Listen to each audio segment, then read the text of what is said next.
नमस्कार दोस्तों। मेरा नाम नवीन दुबे है। मैं एक फाइनेंशियल एडवाइजर हूं जो कि life insurance, medical insurance, mutual fund, complete financial portfolio देखता हूं। आप लोगों की सेवा में पिछले 15 साल से हूं।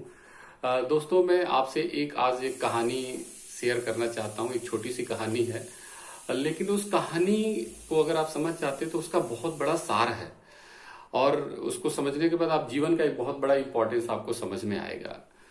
दोस्तों, ये कहानी कुछ ऐसी है कि एक नगर में एक राजा हुआ कर, एक नगर था। उस नगर में राजा बनाने की बड़ा अजीब सी प्रथा थी।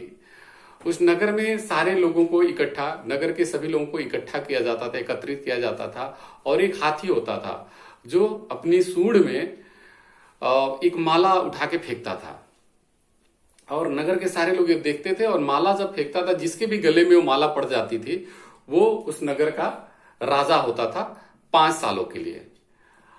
अब 5 साल तक वो राजा होता था, और 5 साल के बाद ये प्रथा अजीब क्या थी कि 5 साल के बाद उस राजा को नगर के उस पार जंगल में छोड़ दिया जाता था, जहां पे जंगली जानवर उसको एक दो दिन इधर उधर भूखे प्यासे घूमता था, और 1-2 दिन के बाद जंगली जानवर उसको खा जाते थे और राजा मर जाता था। इस तरह से ये प्रथा थी, चलती आ रही थी। एक बार दोस्तों क्या हुआ कि ऐसे किसी एक आदमी को राजा बनाया गया। वो राजा, 5 साल का राजा उसको बनाया गया। 5 साल के बाद उसको सिपाही सब आए पकड़ने के लिए, क्योंकि राजा कोई भी मरने के लिए ऐसे तो जा नहीं सकता है। तो उसको सिपाही रस्सी से पकड़ते थे, पकड़ के घसीटते हुए लेके जाते थे।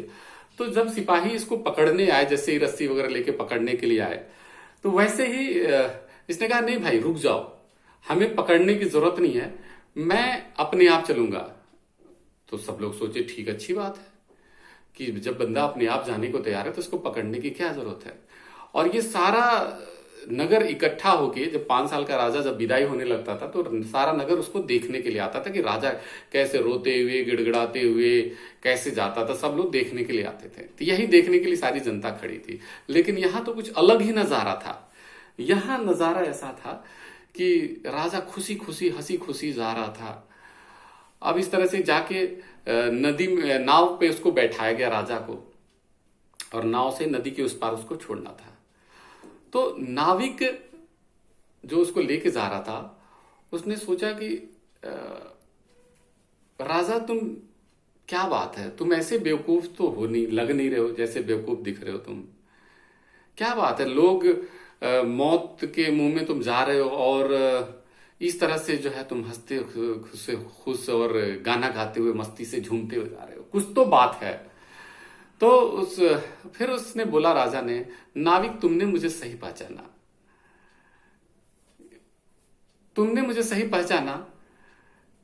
क्या बात है दोस्त, मैं जब 5 साल पहले जब राजा बना था, तो मुझे पता था कि मेरी क्या दुर्दशा होने वाली है, ये लोग 5 साल बाद क्या दुर्दशा करने वाले हैं। तो इसलिए जैसे ही 4 साल पूरा हुआ, मैं यहां से कुछ नगर के जो मेन जो है कुछ सिपाहियों को मैं भेजा, जंगल, नदी के उस पार जंगल के सारे जंगलों को साफ करवाया। यहां से कुछ मुख्य जो इंजीनियर लोगों को भेजा, वहां पे बहुत बड़ा महल बनाने के लिए, पूरा राजा का जो भी दरबार होता है वो बनाने के लिए पूरा नगर मतलब अरेंज वे में नगर बनवाया। यहाँ के कुछ मेन डॉक्टरों को मैंने वहां भेजा हॉस्पिटल बनाने के लिए, इंजीनियरों को भेजा मतलब अच्छे मकान बनाने के लिए, यहाँ के कुछ बड़े बड़े बिजनेसमैन को मैंने भेजा वहां पे जो है मार्केट खड़ा करने के लिए। तो इस तरह से जब बाकी सारे राजा जब 5 सालों में खूब मजा मस्ती करते थे, आनंद लेते थे और मजे में डूबे रहते थे, मैंने इस समय में प्लानिंग करी।